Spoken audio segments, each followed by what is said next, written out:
Again, maybe you didn't hear me. When you slow down, your group slows down. Does that happen for a lot of you, yes or no? It means that you're missing the number one thing in networking, and that is to teach this business. Do you know the number one money-earning profession in the network marketing business, and it's not a surprise to me now, is teachers.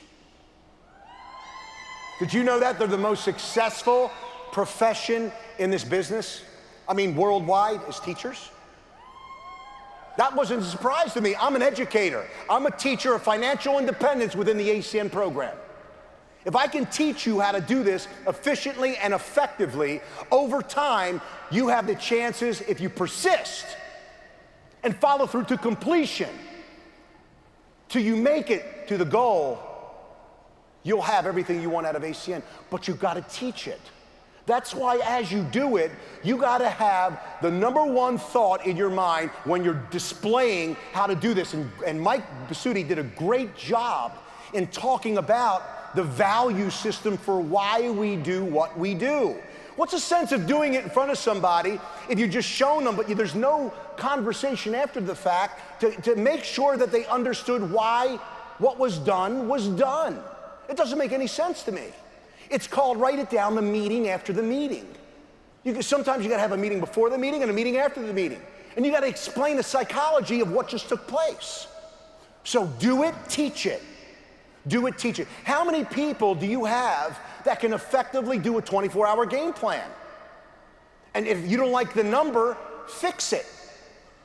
You need to be good at teaching every aspect of this business to create independent representatives. Not high maintenance, whiny, hiney, thumb-sucking representatives. Are we clear? Here's core commitment number 2, customer acquisition. Now, you gotta know your listen, you need to, Patrick Mazur's gonna cover this, I believe. You gotta know your local and regional market. You gotta know today what's being offered in your market. How many people understand the thought that you do not want to set your people up for failure? How many people know that? You gotta give them realistic expectations. Look, Greg said, in a different example, but I'm gonna use Detroit. In Detroit, there's 4 million plus people, 4 million, that use not just one of our services, but every one of them. And if they don't have it, they want to have it. Yes or no? And here's the funny thing. You're telling me you can't get 4 customers? Look, you may have maybe run out of what you think is all the people you know, but you can't tell me if you walk out of the door of your house, there aren't people that you can get. Sure not. So we got to make a decision that we have got to learn the industry that we're in. When your mom says no to you, expect it. It's going to happen. It's going to happen when your best friend says no to the service. The question is, how will you respond to that? How will you emotionally grow that? Don't you realize that as you're failing, as people are saying no to you as for a customer, to you as a new rep, do you know that Circle of Champion members at that same moment in time, RVPs and President's Club members, at that same moment in time, somewhere around the world, at that very moment is failing right along with you? We've redefined failure. Failure is that one experience. It doesn't define me as a person, and it doesn't define you. It means I need to get better. I need to know my craft. I need to know my industry. I need to know and anticipate and not have to be knowing all that I need to know. I need to operate on enthusiasm and excitement and a sense of urgency and lean on that relationship. But I got to eventually, if I'm going to lead a group, I got to know my marketplace. True or not? So you don't just know your local and regional marketplace, because this is a worldwide opportunity. Any market you go into. For example, I'm moving into Chicago. I'm working in Chicago right now. And guess what? Different products offerings than Michigan. I got to learn that. Everybody with me? You do too. The whole purpose of customer acquisition is to make money. I told you, I'm not working with people that don't get their customers. Now, that doesn't mean that I'm not going to have forfeiture. or what we call the lack of the release of the cab. That does happen, and I know that. But I know that there's nothing more motivating than layers of people making money, layers and layers of people, true or not?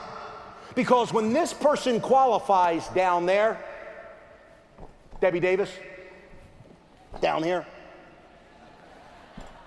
that means people all the way up the line, how do you like this compensation plan, are making money on that person that qualified all the way down there. You like that?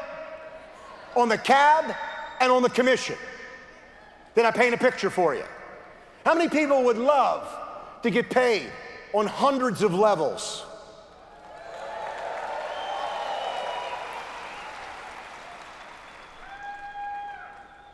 So you know what's happening in your market, then you need to teach it to people in your market. If you want to get 4 customers, just write this down. And you may be better than this, and that's fine. But I'm going to tell my people, you got to talk to 15 people to get 4 customers. Why not? Hey, guess what? If they talk to 10 people and get 4 customers, what did I do? I set them up to win. Too many of us set them up to fail. How many people know what I'm talking about? Oh, it's easy. Look, if it's easy, it's probably sleazy. And if there's an easy way of making money and a big money, that person who said that to you is lying in your face. If you want to make big money, folks, you're going to earn every dollar of it, yes or no? And I'm asking you to take responsibility for this great opportunity, for this great company, and the timing is unbelievable. Let's talk about number 3, compensation plan. You need to learn it and you need to teach it. You need to learn customer acquisition, you need to teach it, comp plan, learn it and teach it. And let me say something to you about the comp plan. It is probably, you do such a great job. I've noticed some of the best presentations from leaders. But when it gets to the comp plan and getting people started, you're weak on the $4.99 issue, you can't get the check, or you lack the ability to be confident in showing people how they can make money. You need to fix that. If you just master the 1 through 9 presentation, go over a simple understanding of the comp plan. Look, when I saw the 2x2, two getting 2 each, getting 2, I saw 128. A long time ago, somebody said, if you could just imagine getting 3 people and graduate through 7 levels, 3, 9, 27, 81, 243, 7, 29, 21, 87. When I saw that for the first time, I looked at both of them. He asked me a long time ago, years and years ago, he said, what's the difference between 128 and 2187? I said, a couple thousand. He says, are you sure? I said, well, it's what it appears to be to me. He says, no, Larry, the difference is 1. 3, getting 3 each. And he says, Larry, I want to show you that you're in the addition and subtraction business. I'm showing you how you can get out your checkbook and multiply your money. Now, you know you're level 1. Is it true that everybody in here will know they're level 1? And you may know you're level 2. It'll be more remote that you'll know you're level 3. But the further that it moves away from you, the less likely you are to know those people. Is that true or not? But is it okay that you make money on all the customers from people that you never knew and customers you'll never meet or service in your life, but get paid on them every single month in the form of thousands of dollars? Is that okay? Are you sure? That's what I saw. Multiplication. The only way that you can multiply it is to duplicate it. That means you need to teach it. And number 4, weekly meetings. If you have 50 people in your meeting and you can't grow your weekly meeting, here's one thing that's happening. Number 1 is you're not doing the daily activities. You're not doing in-home meetings. You're not doing one-on-ones. You are not feeding the weekly meeting. Weekly meeting, backbone of the area. Don't interfere with the weekly meeting. Do your PBRs, but do them, if you have that weekly meeting that those people attend, you want to make sure you don't do a PBR on the night of a weekly meeting. Teach others to do the same.